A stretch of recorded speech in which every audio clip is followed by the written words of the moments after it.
Welcome, beautiful people, to Keeping It Real on Purpose. I am your host, Edna White. Today, we're not just going to talk about writing. We're talking about the brutal necessity of truth.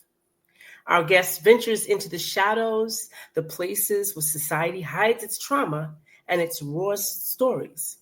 He's an author, an educator in juvenile detention halls and classrooms of refugees, and the host of the Shadow Work Writers. We're asking these uncomfortable questions about craft, conscience, and control. Get ready to dismantle the lies. This is Shaun Anthony Michael, and we welcome you to the show. It's great to be here. Thank you so much, Edna. You're welcome. So tell us how you show up in the world. It's wonderful. I mean, it very much depends on where I am. When I was a teenager, which inspired me to write this book, Whistlepunk Falls. Yes. When I was a teenager, I viewed it as you need to be yourself all the time. You know, you need to be authentic. Don't be fake. You don't want to be phony. But I noticed that as I age, I find it useful to have a box full of not masks, I wouldn't say, but maybe different hats. Yes. And so today, that's easier. Yeah. As you can see behind me, this is my high school classroom. I'm a high school teacher to immigrants and refugees. It's a public high school here in Seattle. Okay. And so I show up here as I have to be buoyant. I have to be optimistic, but I also have to listen. I need to listen to what my students are telling me. Sometimes not with their words. We speak different languages, so sometimes words aren't easy, but I have to listen to their body language. Mm-hmm. I have to listen to what they're conveying and trying to tell me through their behavior.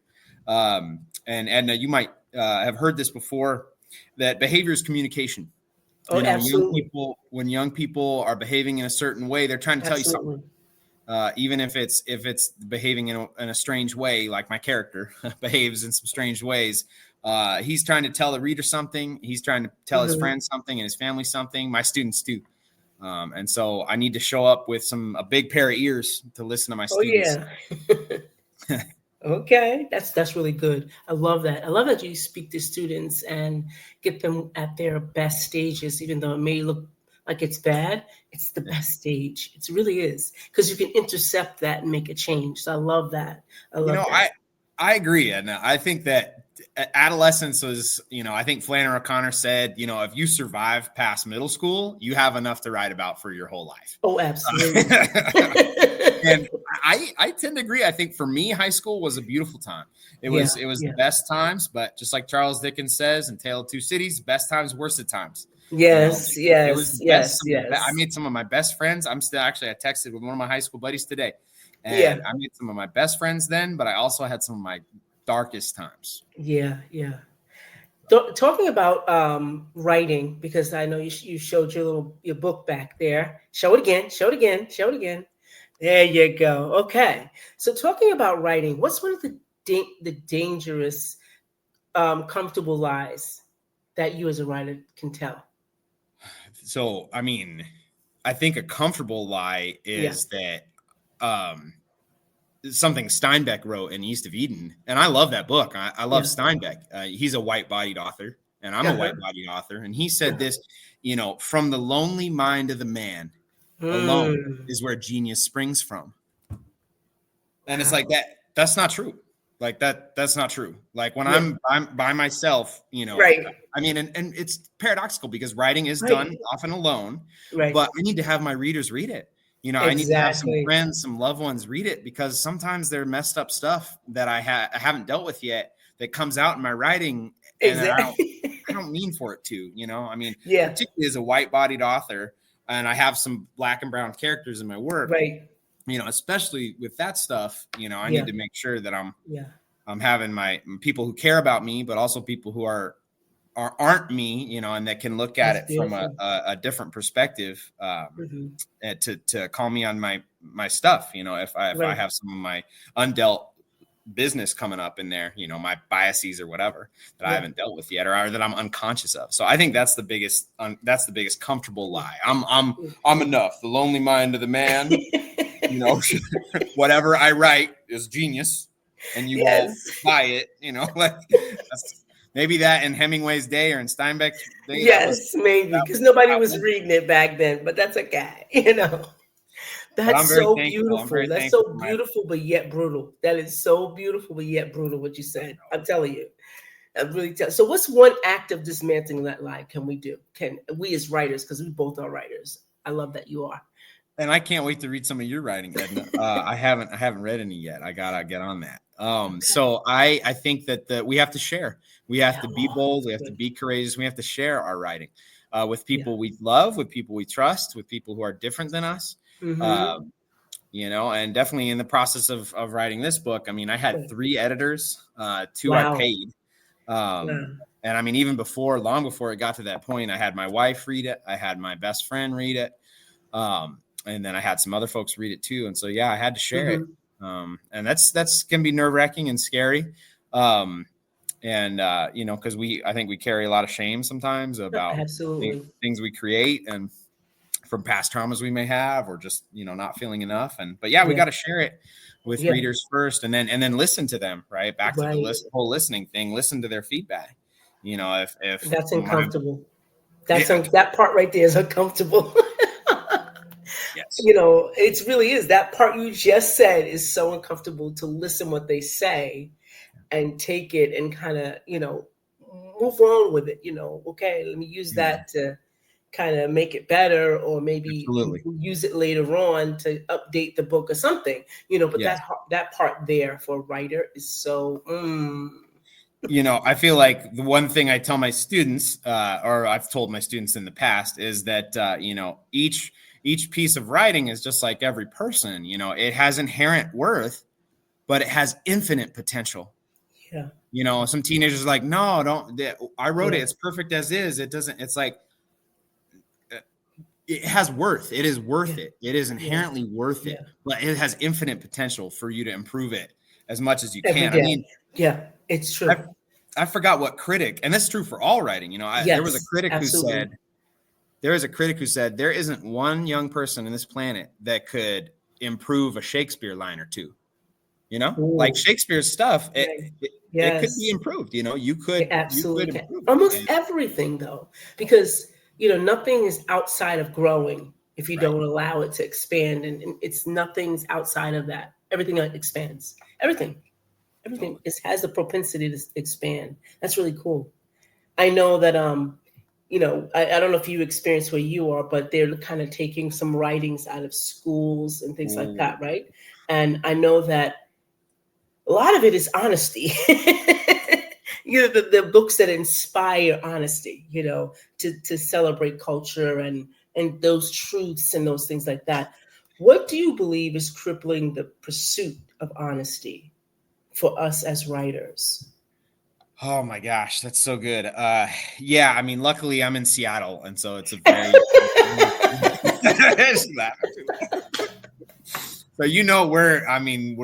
we're like a center right of Castro. We're very liberal. We're very liberal, and so we don't have any of that going on, thankfully.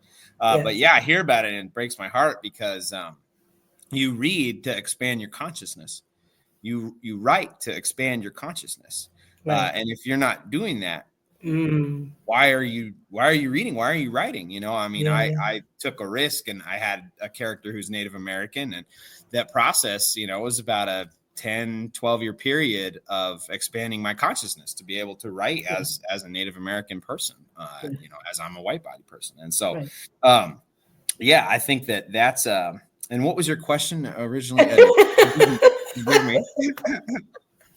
I love it. I said, we're talking about, what's actually crippling the pursuit of honesty for writers. Yeah, what's crippling the pursuit of honesty? Yeah. I think it's power. I think it's good. When we as writers are, we're wanting clicks, we're wanting likes, we're wanting followers, we're wanting, there's a kind of, we need to stray from certain truths, about ourselves, about the world, about our neighbors. And there's a kind of power that comes with that. What if, are people going to click or like or read me if I'm nuanced? Right. Right. I think power. That's so good. Yeah, that's so good. I know when I was writing, and I write about a lot of trauma and things like that, in my own life, and then kind of dissect it with the generational trauma and things like that, and habits and all of that great stuff. It's wanting to be accepted in the commercial world, because we don't talk about those things in those commercial worlds to sell your book. No, right. those things are like taboo, and talking like the things that you write about as well. They're not in the mainstream of a publisher coming and grabbing you, and I think we miss the good work of people when they are writing to be commercial, like you said. So, that's what I'm thinking it is. Like to be in the mainstream, it's not really that great. It's like hollow words, and right. There goes the honesty. Honesty is gone. And yes, and I am so thankful of the writers that do go there, and that do make it commercial. I mean, Toni Morrison, I think has someone has taken up her mantle, and it's the author of I just read it. It's called Let Us Descend. It's a novel by the same person who wrote The Men We Reap. And I forgot her. I'm blanking on her name.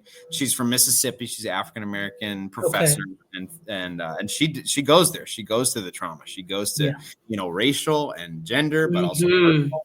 And she enacts it out in her work in a way that's very lyrical, very symbolic. And it's really reminiscent of Morrison's, I think, greatest work. So it's really cool when you come across writing that is commercial, but is still doing that work. Yeah. And I applaud those publishers who do, allow you. Jasmine Ward. Jasmine Ward's her name. Yes, I applaud them. So I want to flip the script now to talk about your book, because we only got a few minutes, and your new book, that Whistle Punk Falls. Let's talk about that. Tell me how that came about, and give me some little insights on that new book there. Yeah, so this is inspired by my high school experience. I had a very tight friend group, and we saw a couple people in our friend group experience some intense mental health situations, and they didn't get the care they needed. And so that, and they hurt others, they hurt themselves, they were disfigured in this process of trying to handle their mental health challenges alone. Right. And so that, put me on an odyssey of studying psychology, of like getting my bachelor's degree in psychology and creative writing, and working with teenagers, and, trying to step into those spaces where people who are having mental health challenges. I wrote poetry with people who were incarcerated and who were in mental health treatment centers and so forth, trying to step in and share space with them and facilitate them making art. So as a way of disrupting the isolation, but also, guiding them on a path of healing. Right. And so the book came about through a lot of that work and through a lot of that experience. I started writing the book in 2012, and I completed the first draft in 2017. Okay. And then through about 12 revisions, got it to the point where it was ready for a publisher to publish it. And I'm so grateful they did. Oh, great. What's one piece within that whole story that you love? I love the fact that I love how the last twist came about. I needed the son, the main character. His name's Malachi Loud McCrally, and he's Native American. And I needed to add a twist in there to make the plot better. The novel needs to be lyrical, but the novel also needs plot. It is it is artifice. And so I loved how the twist came about. It was the last thing I thought of. I was in a very low place with the book. I wasn't sure, it was getting rejected a lot, and I wasn't sure where it should go. And I turned to Loud's mother, the mother figure, and she didn't have too much screen time. And so I thought of a twist involving her that could give her more agency and more of a spotlight. And the book is actually dedicated to my mother. And the book, even though it's very, boy heavy, it's actually a book about mothers and sons at its heart. Ooh. And so I love that I found that I discovered it, or I was granted it from above, or wherever. It's a much better book with having some of the character's mom in it more, and having her relate to that final twist in the book. Yeah. Right. And how difficult, or what was your challenge bringing, one side, which was like, as I hear, history that you didn't know, Yes. and cultures maybe you didn't know, to bring it into the truth side with what you do know, like the real part of you. Yeah, that's right. Because I did have clients, and I did have students who were Native American, and I did, I interact with them and have relationships with them. So I knew that side, but I didn't know some of the other sides, like you mentioned, the history and culture and all that. So yeah, it's just getting out there. I drove to the characters are of the Makah tribe. They've become estranged from the tribe though. But it was still important for me to read, to go out there to form some relationships. I went on a tour. I learned, and I did an interview with one of the tribal members. And I also shared my novel with a Native American novelist buddy of mine. His name's Dennis Staples. He read it. That was really good. And I took some feedback from him. Again, I had to listen to some things I got wrong, and I had to revise again. And so, yeah, that was all a process of sharing and exploring and taking, sharing space with and listening to stories. David Bowles says that we should, if you're going to write about someone who's not in your community, we should hold their babies.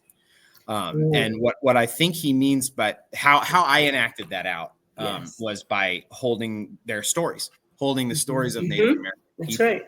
And I read so many amazing, throughout this process, I read so many amazing works by Native American authors that I was compelled to write reviews of them. And I got a number of the reviews published, which I was really proud of. And so that was part of the process too, of holding their stories. That's beautiful. You have given us, me, some new insight, and I'm so excited to read this new book. That I'm really excited to get a hold to this book. So, audience, you should get a hold to this book, because I believe that Shaun has really dropped some gems here about book publishing. I like it, and I know you love it. So I'm not going to hold him too long, but I want one last thing I want from you, Shaun. If you could write a single, uncompromising sentence, just one, that would be carved into every public square in the world and serve a true purpose, what would it be? That's a good question, Edna. Oh man, you were making me work for it today. I love it. To work and to love. Oh, that's good. To work and to love. And I'm cribbing off Sigmund Freud here. It was commonly attributed to him. I always quote my betters. But yeah, he said that the main thing about mental health and the whole field of psychology that he more or less founded is to work and to love. If you can find some work that pays you some money and you can love somebody, that's you've got it made. And so often when people are lost or people are having difficulty in life, it's because they're challenged in their work, or they're challenged in love. And so I think if you can find good work and you can find somebody to love, you're in clover. Yes. Well, I want you to know that last piece that you gave us, this was for me first. I really appreciate that. It just, honored my heart, and it just clung to it. So it was really great. Shaun, this was absolutely illuminating. Your insights on purpose, truth, and the necessary discomforts of truth and real writing are exactly what this podcast is about. Thank you for sharing your experience. We hope to read your book real soon. We read the collection, right? The Wild Familiar, and the new novel, right? Whistlepunk Falls. That's right. This is the new novel. This is my third book. And there's a poetry collection too. But Edna, let's do a book swap. Yes, let's do it. Let's do it. Book swap. I'm on it. And guys, I'll tell you all about it. And remember to look for Shaun's book. Once I get his book, he's going to be on my Roku channel. So I'll tell you all about it. He won't even know nothing about it. Don't worry. I'm just along for the ride, Edna. All right. So audience, thank you so much for being here. Remember to really, really, really keep it real. Thanks so much. And bye for now.